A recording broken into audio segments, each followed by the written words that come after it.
चूनिया में खतरनाक ट्रैफिक हादसा, रक्षा पर सवार फैमिली के 3 अफराद जाँ बहक, 7 शदीद जख्मी। मेरी बीवी मेरे बच्चे की कबर सी उत्थे जा दुआ मंगण वास्ते गए सा, वापसी लगे आंदे सा कि एक ट्राला सी, ट्राले ने कट मारिया तो उन्हें ब्रेक ला दी, रक्षे की ब्रेक भी ना लगी।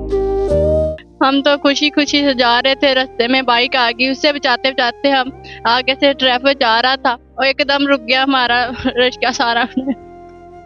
सारे कहीं चले गए, कोई कहीं चले गए, सारे खड़े हो गए, वीडियो बनाने लग गए, किसी ने मेरी मदद नहीं की।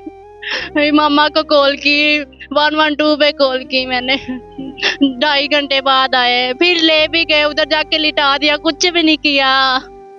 मेरी बहन ने बच जाना था। हॉस्पिटल गए? हम कसूर में गए थे, सरकारी गवर्नमेंट हॉस्पिटल गए थे। वैसे हॉस्पिटल क्या फायदा, कोई किसी की जान ना बचा सके। ਕੀ ਹੋ ਗਿਆ? ਤੁਹਾਡੇ ਪੋਤਰੇ ਦੋਤਰੇ ਸੁਣਨ ਚ ਆ ਰਿਹਾ ਹੈ, ਤੁਸੀਂ ਵੀ ਨਾਲ ਸੀ?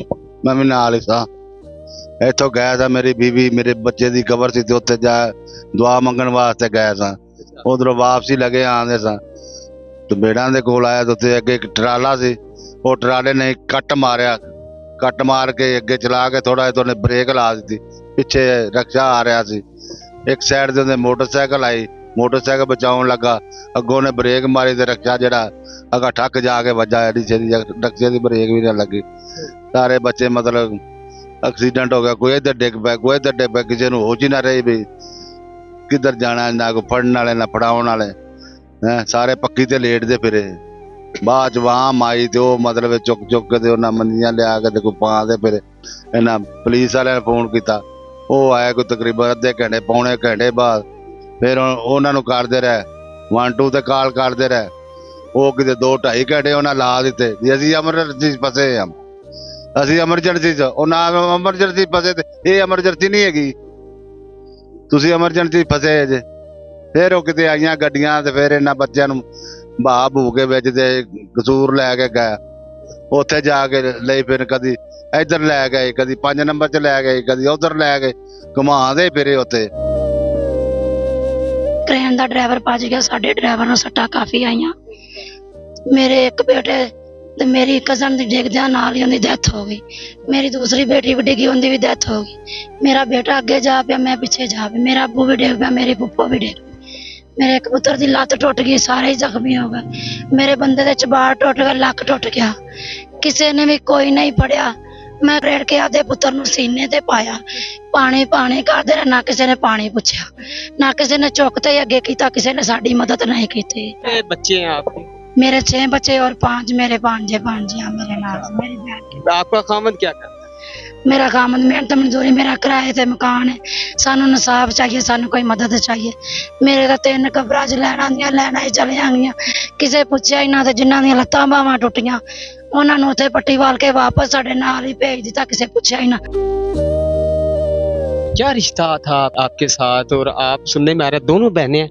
जी दोनों बहनें, हमारा भाई कोई आगा पीछा नहीं है, 2 बहनें ही रह रही साथ।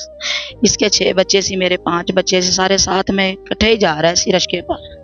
उसका एक्सीडेंट हो गया, मैंने कहा सी, मुझे कॉल आई, मैं पीछे गई चली, कोई पता ना चला, टूट भज बच्चे सारे 4 बच्चे की टूट भज होगी, 3 बच्चों की डेथ होगी, एक मेरी बेटी सी, 2 मेरे भांजे सी। किथे जा रहे सी सारे? चूड़ियां तो टिंगशा जा रहे सी, उत्थे की लैन के आए? उत्थे कब्रस्तान च फातिहा खानी जा 10 मुहर्रम दी वजह तो कब्रस्तान जांदे ने लोग, अपने अजीज वकारब दी कब्रां ते दुआ मंगन, ये दुआ करने जा रहे सी जी, दुआ करके वापस आ रहे थे। दुआ करके वापस आ रहे सी।